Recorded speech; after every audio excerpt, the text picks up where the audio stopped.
Une fois arrivé au commissariat, il va raconter les faits à l'agent de police qui va l'accompagner sur les lieux. Ils vont se garer à l'endroit exact où se sont passés les faits.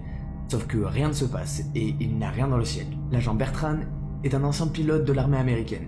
Il va donc rester très sceptique. Il va poser de nombreuses questions à Norman pour être sûr qu'il ne s'agit pas d'un avion. Mais Norman Muscarello est formel. Il ne s'agit pas d'un avion et l'objet est passé vraiment très proche de lui. Malgré tout, le poste de police va ordonner à l'agent de fouiller la zone avec Norman. Mais après plusieurs minutes de recherche, l'agent de police ne va rien trouver. Il va donc demander au poste s'il peut rentrer. C'est à ce moment-là que les animaux aux alentours vont commencer à s'agiter.